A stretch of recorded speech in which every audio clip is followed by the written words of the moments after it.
So I completely forgot to do one of these at the end of last term. I haven't talked about how our show went.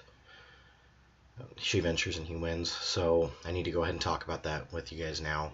Overall, with this school, what I have learned about being an actor, and part of this comes from She Ventures and He Wins, but I have some overall tips and tricks, things that I've learned doing this program that I want to share with you guys in this video today.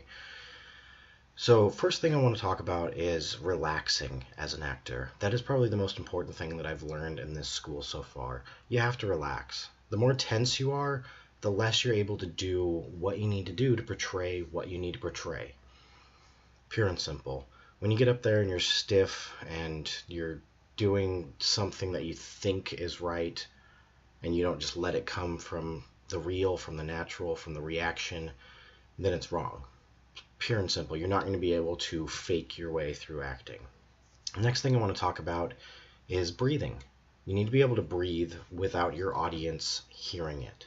And the only way to do that is with breathing exercises like Qigong and vocal warm-ups and things like that. Also, keeping yourself in a decent shape will help with that. If you're fat, you're going to be breathing heavy. If you really want a good example of that, go take a look at John Goodman's work in his movies. The dude breathes heavy in his movies. Especially, I recently watched 10 Cloverfield Lane, and he breathes really heavy. It was noticeable. Not something I'd really thought of before, but it was noticeable. When you're not breathing heavy, people will pay more attention to you. The next thing I want to talk about is being really on top of your text. I don't mean just memorizing lines. I mean you're on top of the text. You not only memorize the lines, but you continue to focus on them and work on them and figure out what they mean, why they're saying what they're saying, etc., etc. The more you have those lines down, the more you know about them, the better off things are going to be. I've recently started working on The Veil and my scene with Alex's class in this term, in which I do a scene with Emily. And I've read that Sir Anthony Hopkins reads every single script he does 100 times before performing it. I've tried reading just the scene that Emily and I do together, and I'm only on about 20 times. And what's interesting is in doing that, I have discovered things about the script that I might not have discovered until maybe 6 or 7 times of performing it. So I think that actually is helpful. To top that off, it's helping to memorize the script as well. I mean, reading it 20 times without actually trying to memorize it, and you have things that are already memorized by the time you try to actually start memorizing it. So if I can actually do 100 times of memorizing it, then I think it'll be the best work I've ever done. And I'm going to try and do that with all of my scenes in The Veil. I'm not going to read the scenes that I'm not in 100 times because here's my reasoning behind that. I know that sounds lazy, but there's actually a reason behind it. You're not in those scenes because your character isn't involved with them, meaning he doesn't know what's going on in that scene. There's times in life where there's other people talking, and regardless of if they're talking about you or not, they're having a conversation that you're not a part of, and you don't know about said conversation. So, if I'm not involved in the scene in any way, I'm not going to read it 100 times. I don't know, it makes sense to me. Hopefully it makes sense to you too. As far as She Ventures and He Wins goes, my notes were very helpful this term. The first thing I want to talk about with that is my not taking direction very well. This term I got really frustrated with myself, especially with RP, in saying the same word incorrect every time. I also got into a really bad habit of doing the same thing every time when I thought that it worked. Chris Garner, our director, and Alex have both told me in our notes that I need to do different things almost every time that I do it until I find something that is 100% perfect for what I am saying and doing. And to be honest with you, it's almost impossible to find things that are almost perfect for what you're saying and doing. Now here's the thing about She Ventures and He Wins. To be completely honest with you, I think I probably would have gotten a lot better score and better notes if I was just Squire Woodby. I had so much fun with that character. I really enjoyed doing it. I tried my best with him. But with Sir Roger Marwood, I didn't really know what to do with him. He was so bland and didn't seem to fit into any archetype or stereotype or anything that would even represent a character. He was so difficult to play. Whereas Squire Woodby was your stereotypical, archetypical villain who was pompous and arrogant and self-centered. And that was super easy to play because how many times have you seen that in your life, you know? But Sir Roger Marwood, he was just the best friend, but he was a weird best friend, and like he was trying to have everybody's best interest at heart, but he wasn't taking care of everybody at the same time. It was weird. I don't even really know. And then just randomly at the end of it, he happens to get married. So yeah, I mean, overall, I'm happy with my performance, but not 100% content with it. I think there was more that I probably could have done with it. There's some things that that I wish I could change about what I had done, especially during rehearsals. There was one particular incident that I don't really believe I should have been marked down on, but I guess it's the way things are done around here. Basically, what I was told was Chris didn't like the fact that I didn't know off the top of my head what action I was playing when I was saying one specific line. So basically, this director wanted me to memorize what action I was playing and be able to spout them off the top of my head like that. And I don't believe that's a part of acting. I mean, knowing what action you're playing and being able to tell people what action you're playing are two very different things. As long as you're playing the action, as long as you know what action you're playing, you shouldn't have to be able to put it to words. I guess that's just my personal opinion. Sorry if my voice sounds a little bad this week. I'm starting to get sick, I think, so hopefully it's not too horrible for you, but I have to do these videos. I missed the end of last term, and I have to start the beginning of this term again. So the first week back, most everything is the same. In Lou's class, we do our usual Qigong, and then we have animal work, and that's going to be at least the first 6 weeks of the term. We might even do it longer than that, but I don't know. Anyway, so we're doing animal work. My animal is the Asian small-clawed otter, which is an absolutely adorable animal. Oh my gosh, it's so cute. And I've done a lot of research on it. They make a really funny noise.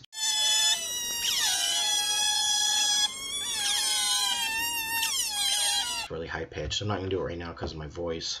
What was surprising about the Asian small-clawed otter is that when they walk, they do one leg at a time, and that includes the back 2 legs. But when they run, they do the front 2 and then the back 2, and they kind of do this sort of motion when they're running. I didn't think I was going to be able to do that. I didn't think there was any way for me to be able to do that. And then as soon as I tried it, I was actually able to. So that was incredibly surprising for me, being able to actually run like that. So I just got to do a little bit more research on the Asian small-clawed otter. I don't quite know how to roll around like they do on the ground. I'll figure that out as I go. But I do know that I need to start doing that. I also need to figure out how they swim. And then I also need to figure out something a little bit more specific about my otter, like the differences between a male and a female otter, and a grown-up otter and a little otter.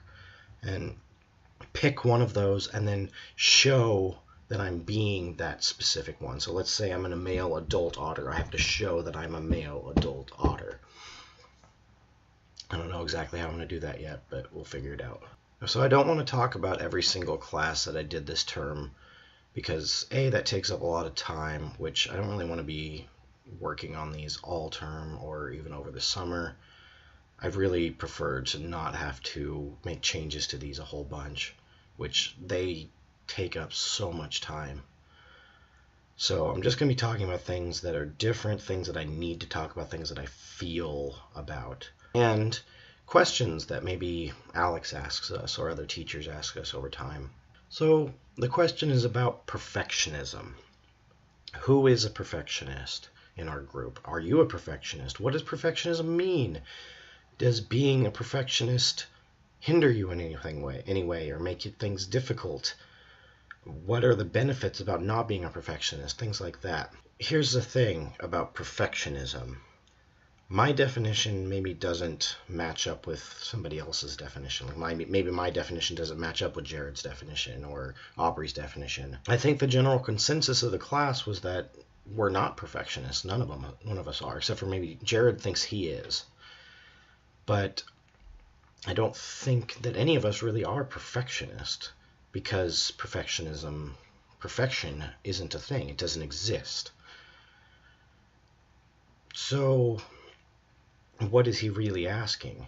What I think Alex is really asking actually is, what are your standards for something? Like, do you have a set standard that if you don't meet, you get angry about?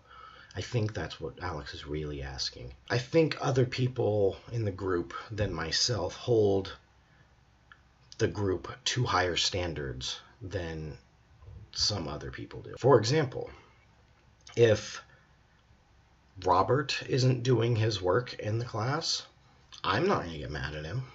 Doesn't bother me if he doesn't know his lines. If he doesn't know his lines, the only person that looks bad is him. It doesn't affect me in any way. I'm not going to get mad at him for it. However, Madison and Aubrey will, and they'll let him know, and they'll treat him bad because of it, just like they treated me bad. So, when people are having issues in the group, if I see that they're having an issue, I will try and help them. I won't get mad at them. But there's some other people in our group who will get mad, who will treat them bad, who will not try to help them, but will get angry with them. That's what I want to say about that. And I'm not removing this. I don't believe that I should have been yelled at by two different people and treated like just because I was having a bad month or bad week or whatever. I'm having a great time right now. I'm in a wonderful place in my mind and in my heart. I could go into better detail about it, but I'm not going to. Okay, that's my thoughts on perfectionism. So, how is The Veil going, is my next question. Because that's our next show, The Veil. So we just got to meet Simon, our new director this term. He's a nice guy. He's a director that I think will be a great resource and a great experience to have. He's done a lot of interesting things in his life, and I think he can do some wonderful things with this play, with this group, with this school. So one of the things that he's having us do that's very important to me, actually, is he's having us slow down with the text. So he has us start out doing a calm, slow reading and getting every single word right while we're reading it, actually reading it, we're looking at the text. And what this does is it shows us sort of what the text is trying to say, how the author writes, and what the character is actually meaning. And then after we do our slow, calm reading, he has us do that portion of the text again while reading it, acting it out, moving around. What's awesome for me personally is after doing the slow reading, I have a better understanding of the text. The words that come out of me make more sense. And I've actually already started on my accent, and not by choice. It's just naturally coming out because of the way the text is written. To explain that a little bit further, I have an Irish accent that I can do. It's a very stereotypical Irish accent. It's up here in sort of my head voice a little bit, and I can slip into it pretty easily. I don't even know if it's a correct accent or not, but it's one that I associate with being Irish. But the accent that's coming out of me while reading my lines for Fingal sounds almost more like Brendan Gleeson than anything, and I don't do a Brendan Gleeson impression. I don't know that I could if I tried right now. So that's pretty interesting, I'd say. And that's mostly what we've been spending our time on, is going over the text, doing that slow reading, and doing a much faster and more emotional reading. And that's really all I want to talk about for this video. Not much else I want to say. So thanks for watching, guys. Again, sorry if my voice was hard to hear during this, but hopefully I'll get better soon. Bye.